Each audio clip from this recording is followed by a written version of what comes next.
chegou a hora do nosso quadro Agro Internacional. Hoje veremos que as exportações brasileiras para a Tailândia devem aumentar nos próximos anos. Há boas expectativas para alguns setores da agropecuária brasileira. A posição geográfica tailandesa também favorece o acesso dos produtos brasileiros ao crescente mercado consumidor no Sudeste Asiático. Por outro lado, Brasil e Tailândia são os principais concorrentes no comércio mundial de açúcar. Mas quem traz todas as informações, os detalhes sobre esse tema para a gente é o assessor de Relações Internacionais da CNA, Tiago Masson. Tiago, muito bom dia. Bom dia, Marcelo. Pois é, hoje a gente vai literalmente dar a volta ao mundo. Vamos à Tailândia, quase 20 horas de voo. Mas é porque é de lá que vem boas notícias para o produtor rural aqui no Brasil. Por dois motivos. Primeiro, que a renda do tailandês está crescendo. Com mais dinheiro no bolso, os tailandeses estão colocando mais itens nos carrinhos do supermercado. Estão consumindo mais, estão indo mais aos restaurantes da capital Bangkok. E é um país que depende de importação de alimentos. E daí vem a primeira boa notícia para os produtores brasileiros, para os pecuaristas. Brasil e Tailândia estão próximos a fecharem um acordo para que a gente possa começar a exportar carne bovina para a Tailândia. Negociações estão praticamente fechadas, mercado dado como certo. Faltam apenas poucos detalhes técnicos que o Ministério da Agricultura aqui do Brasil já está enviando para a Tailândia. Mercado praticamente certo. O Ministro da Agricultura deve visitar o país nos próximos meses e a expectativa do setor é que ele traga essa boa notícia para a gente. Agora, Tiago, a Tailândia pode mesmo se tornar a menina dos olhos para alguns setores agropecuários nos próximos anos? Quais são as expectativas para esse mercado? Bom, Marcelo, isso é uma pergunta muito importante. Além do aumento da renda num país que depende de importação, a Tailândia também é privilegiada pela posição geográfica. Vamos dar uma olhadinha aqui no mapa.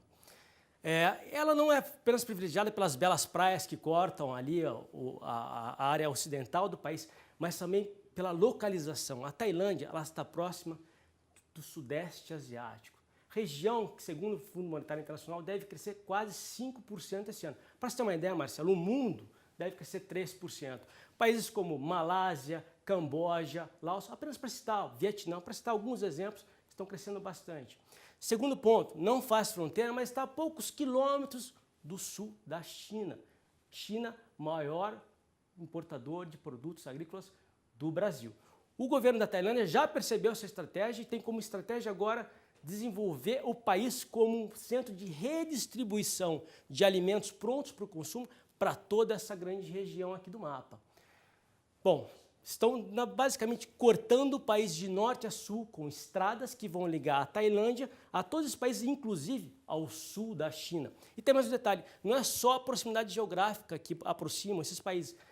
Esses países são conectados por uma grande rede de acordos de livre comércio. Na prática, eles importam e exportam produtos, inclusive agrícolas, sem nenhuma tarifa.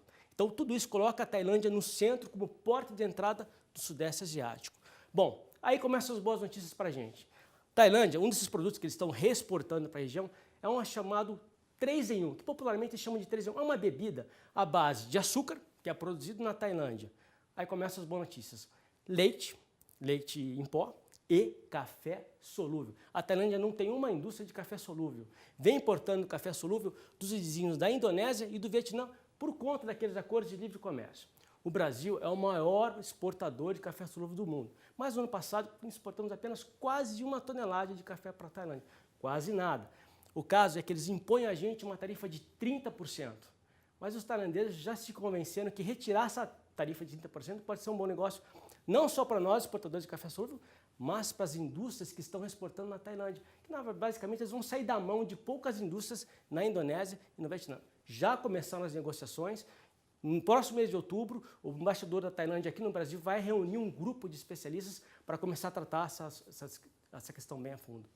Uma boa notícia para quem produz café. O Vietnã é um grande concorrente. Agora, por outro lado, o Brasil e Tailândia são grandes concorrentes no comércio mundial do açúcar. E o Brasil tem questionado algumas políticas do governo tailandês para incentivar a produção local de açúcar. E esse caso pode virar um painel na OMC. Não é verdade? Essa questão ainda está uma discussão grande. Exatamente. Discussões de 70 os grandes irmãos, né, Marcelo? Na verdade é o seguinte, a exceção desse ano, que o preço do açúcar começou a subir no mercado internacional, nos últimos anos houve uma queda muito forte do preço do açúcar. E havia uma certa mágica acontecendo lá na Tailândia, os preços caindo e a área de cana-de-açúcar aumentando. Brasil e outros concorrentes quiseram saber o que estava acontecendo, qual era essa mágica. E na prática não havia mágica nenhuma, eram subsídios. O governo da Tailândia estava pagando para os produtores rurais tirarem o arroz e colocarem cana-de-açúcar. E ao mesmo tempo estava pagando para os produtores de açúcar exportarem o açúcar. Veja bem, o preço caía, a produção de cana aumentava e o açúcar tailandês ganhava mercado lá fora.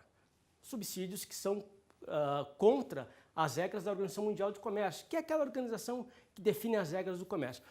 O Brasil, no começo do ano, questionou, mandou um primeiro questionário, então um primeiro passo, mandou um questionário para a Tailândia, que está sendo respondido, sobre esses mecanismos. O fato é que o preço do açúcar começou a subir esse ano e a Tailândia manteve esse mecanismo. A expectativa é que esse primeiro susto já resolva o problema. Caso isso não aconteça, o segundo passo é a abertura do chamado painel. Na verdade, é um grupo de especialistas da própria MC que vão definir quem está certo e quem está errado. Na prática, é o jogo ganho para a gente. O problema, Marcelo, é que quando se abre um painel, além de demorar muitos anos, custa caro para a gente. Ok, muito obrigado. Thiago Masson, assessor de Relações Internacionais da CNA. Obrigado pela participação. Bom dia.